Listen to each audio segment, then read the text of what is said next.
So coming from CNBC, Anthropic Microsoft in talks for AI chip deal after $5 billion of investment. So I'm trying to figure out how to follow the bouncing ball. So Microsoft is investing in Anthropic, and then Anthropic is going to buy Microsoft products, because that's good business practices. Anyways, we are not going to get into the circular financing disaster in the world of AI. What I do think is interesting about this is Microsoft's AI chips. So one of the things I've been discussing for a long time now, especially in this whole US versus China, the whole AI war thing, one of the things that I've been talking about is just that I do not believe that we can prevent China from moving forward with artificial intelligence, simply because this is just technology. Like, imagine trying to prevent a society from moving forward with the wheel, right? It's just not going to happen, right? You can try to keep them from getting ball bearings. You can try to keep them from getting spokes or whatever else, but they're going to figure it out at the end of the day. And now when I started talking about that about a year ago, right, that seemed really far-fetched. No, Eli, don't you understand? We can control ASML for some reason. Anyways, right? We can use export controls. We can do all of these things to try to kneecap China.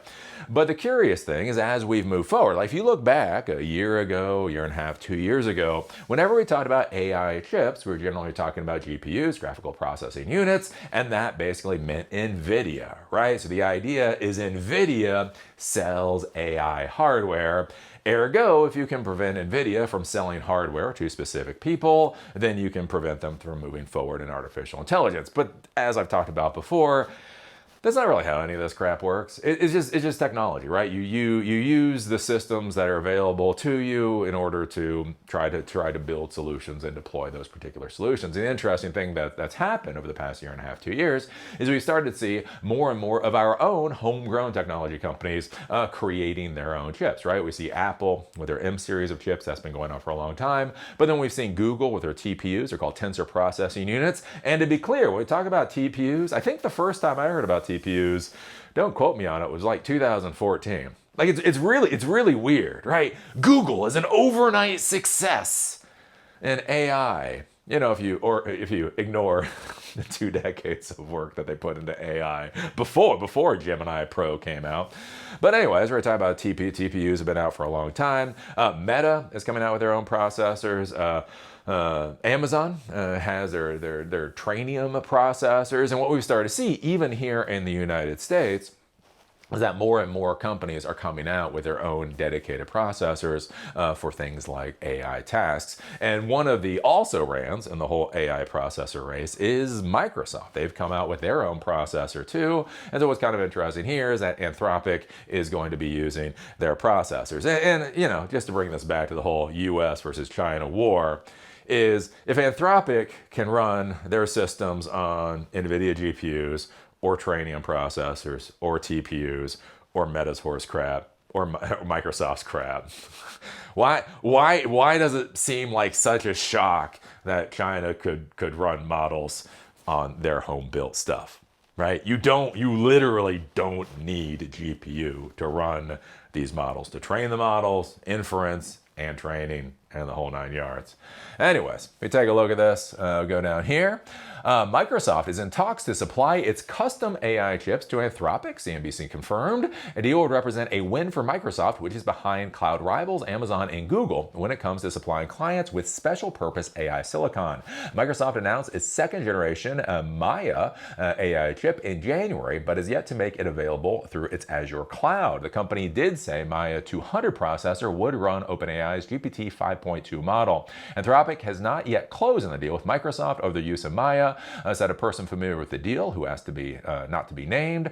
In November, Microsoft said it would invest $5 billion in Anthropic, while Anthropic committed to spend $30 billion in Azure. Anthropic also relies on cloud services from Amazon and Google. Historically, Anthropic has leaned heavily on GPUs from Nvidia to train and run generative AI models. In April, Anthropic said it would use AWS custom Trainium chips in a 10-year arrangement worth more than $100 billion. Anthropic announced plans to use Google's TPUs chips in October. Microsoft's Maia 200 quote offers over 30% improved tokens per dollar compared to the latest silicon in our fleet, the CEO said. He said the chips are now running in Microsoft's data centers in Arizona and Iowa.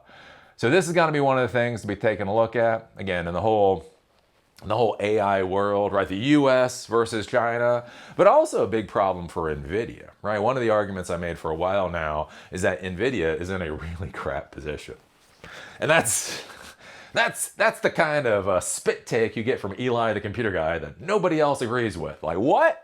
What do you mean they're in a crap position? They're the most valuable company that ever exists. Over $5 trillion in valuation. How is that a bad position? Because so much of that valuation is all based around AI.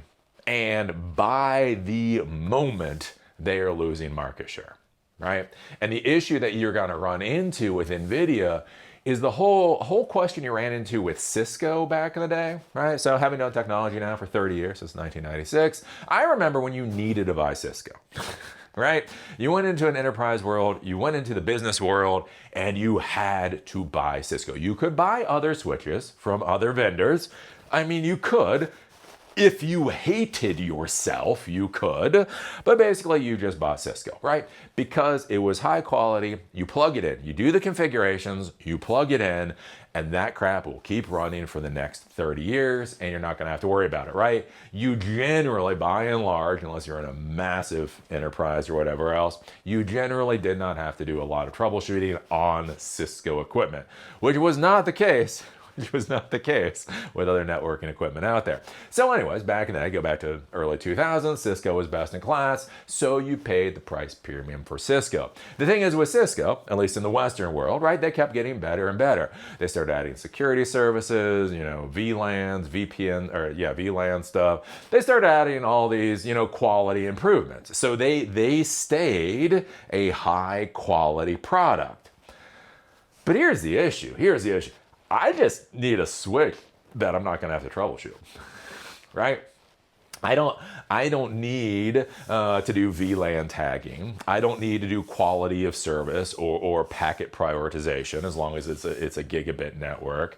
There's all this functionality that you get, and you get it out of Cisco quick, and it's good and it's solid and it's wonderful, and I don't need it. I just need a switch I can plug in, I connect all my devices, and then I don't worry about it, right? And so that was the thing. And then you start getting like Netgear switches, and you start getting other business class switches where basically plug in and they do their job and it's no big deal. And that's where, like with Ubiquiti, right? Ubiquiti came in. If you look at a lot of Ubiquiti equipment, nothing against Ubiquiti, but it's pretty simple stuff, right? You plug it in, like it's good hardware. It's good enough hardware that does a good enough job at a very nice price point. Why are you going to buy, are they still Aeronet? Back in the day, it used to be Aeronet Wi-Fi access points from Cisco. Why are you going to spend a premium, spend $800 on an Aeronet access point from Cisco when you can get good enough, access points from Ubiquiti for $200 a pop? I can buy 3 or 4 Ubiquiti access points for the same price I could buy a Cisco access point. The Cisco might have more capabilities and might have more functionality. It might be more robust. But here's the thing, I don't need that level. I just, right? Everything got good enough, again, with networking stuff, about 2012. Like, once you get up to about 2012 level, it's all basically good enough. I think that's gonna be the issue that Cisco, or not Cisco, but Nvidia is going to be running into, is they're gonna be coming out with these better GPUs. They're coming out with CPUs. They're coming out with, again, their whole tech stack. And it's impressive. It is, no snark, it is impressive. But do people need that? People need that. You start getting to the point where companies, again, the CIOs and the CFOs, chief financial officers, get together, and what they realize is that they only need about 30% of what Nvidia is offering, right? They buy the Nvidia resources. They realize they only actually use 30% of the capabilities. So then they want to start buying based off of what they actually need and not what Nvidia is trying to sell. And that's going to be the interesting thing. And that's where we saw with Grok. So Nvidia gutted Grok. So not Twitter Grok. There's another Grok. Again, startup founders are not the most creative human beings. There was another grok out there. It was actually a Silica. It was an AI inference chip company, and that was what they did. Basically, they said, look, we're not going to worry about training, right? Training is going to be for somebody else's silicon, the whole 9 yards. What we're going to do is we're going to create incredibly inexpensive, power efficient inference chips. And so that's what they did. And then they were taking off, and they were being very successful. And then Nvidia gutted them. Did not buy them. Grok was not acquired by Nvidia. Nvidia just came in, hired all the important people, licensed the intellectual property, and left the husk. Left the husk in the capitalist marketplace. But anyways, we're going to start to see more and more of this, and it will be curious to see how Nvidia reacts. We see Nvidia right now, they're coming out with their Vera CPUs, so not GPUs, CPUs. You're starting to see them start to go into more and more market segments, and I think they're going to need to try to do that in order to maintain their valuation. But I think it's going to become ever more tenuous, even without the AI collapse that's coming down the pike, just in general. What are they going to do when the modern equivalent of Netgear is nipping at their heels? What are they going to do with the AI version of Ubiquity? I think it might actually get pretty brutal. So anyways, there you go. Did you know Microsoft created their own chips? Yep, everybody's creating their own chips. Come on now, it's 2026. Everybody needs to make their own silicon nowadays. Because it's the tech world. It's the tech world, and they're all fucking lemons. You think it's a joke when I say they're all lemons, but think about it. In the modern world, as soon as one tech company does it, they all do it. Like, as I've said before, why is Meta doing humanoid robots? Like, seriously, why is Meta doing humanoid robots? It doesn't make sense. Why? Because Musk is doing humanoid robots. And if Musk is doing it, by golly, Zuckerberg's gonna do it too. Again, like with these chips, it's interesting, right? Amazon is doing chips. Meta's doing chips. Google's doing chips. Everybody's doing chips. Why is Microsoft doing chips? Because everybody else is doing chips. So anyways, so what do you think about this? What do you think about Anthropic starting to use, or probably going to start to use, Microsoft's Maia chips? What do you think about this, again, with the whole AI race when it comes to vis-a-vis hardware? Where do you think that puts, the U.S. and the Chinese competition? What do you think about this for Nvidia? Are you still quite so comfortable about Nvidia's valuation? Put your thoughts down below. If you like these videos, you can get them on Spotify and on Apple Podcasts. Link is in the doobly-doo. If you want to follow me on LinkedIn, there's a link down there too. With that, see you all later.